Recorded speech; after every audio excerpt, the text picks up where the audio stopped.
To buy insurance or not to buy insurance? That is the question. Welcome to VidZet. I'm Dr. Ted Noel. And before we get started, please visit our store. That's how we pay the expenses for this work.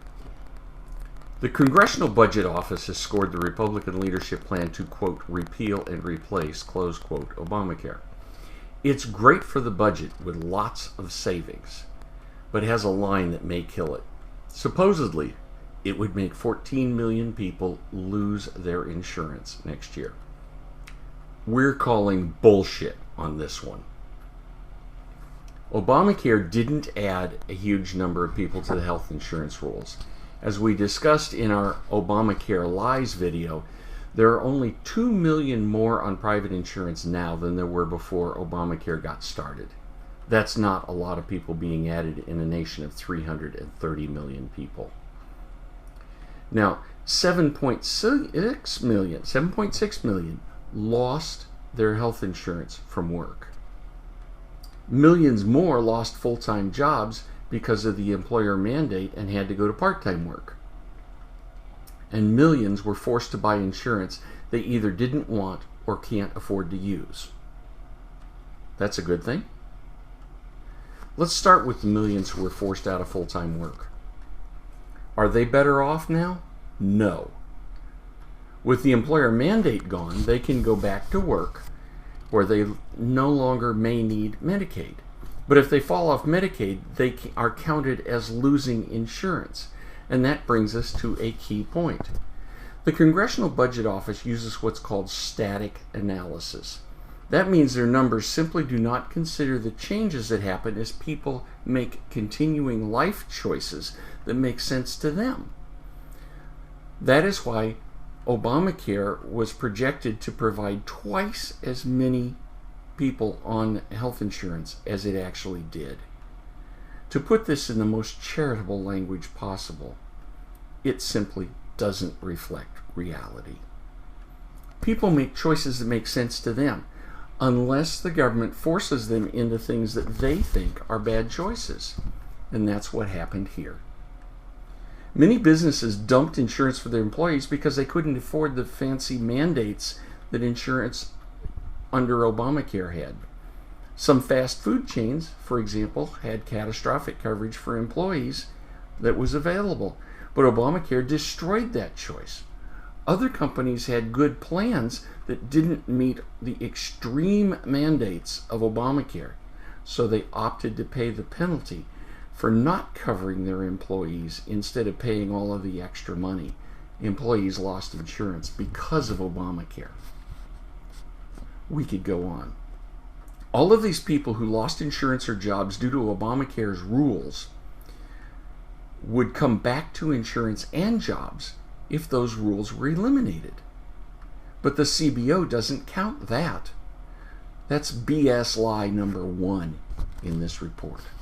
The second BS lie is that Obamacare is real insurance. A low-income worker, even if he gets subsidies under Obamacare, can't afford the $5,000 deductible under the Bronze Plan. He is just getting by and doesn't have an extra $5 for medical expenses, let alone $5,000. So he ends up bankrupt before Obama pays a penny. But the Congressional Budget Office still calls that insurance, even though it isn't real insurance. So when a poor worker drops his fake Obamacare insurance, the CBO counts that as someone who's lost insurance. The CBO simply doesn't consider the quality of the insurance in question. Now, imagine a rusting car in the junkyard that has no tires. That's Obamacare for this poor person. Now compare it to a new car on a dealer's lot. They just aren't the same. But if they were labeled insurance, the CBO would say they were the same thing. The ultimate issue here, though, is freedom. A young, healthy adult may only need catastrophic coverage while he pays off school bills, saves money for a house, or plans for some other good thing. But Obamacare makes him buy a lot of insurance he believes is unnecessary. A 55-year-old woman doesn't need prenatal coverage. A healthy young adult doesn't need coverage for pre-existing conditions. We could go on. None of these people can buy the quality of plan that they need because Obamacare demands that they buy a poor quality plan at an inflated price. Insurance is not insurance is not insurance. Just as an economy car is not a minivan, is not a sports car. Just as the way each person chooses a different car that suits his situation and preferences, health insurance should allow each person to choose a plan that suits his needs. That's called competition, and it works every time it's tried. Choices increase and prices go down. The first Mac computer in 1983 cost $10,000 and didn't do a fraction of what a Mac today can do. And by the way, the highest priced Mac Pro is only $4,000. Adjusted for inflation, that's only $1,611 compared to $10,000. Any mandate to buy insurance in any form is actually a subsidy to the insurance company. And the law of subsidy guarantees that when you subsidize something, you will get more of it and it will get more expensive. Let me say that in different words. When you force everyone to buy insurance they don't want and don't need, you restrict freedom and steal from the people to create insurance company profits.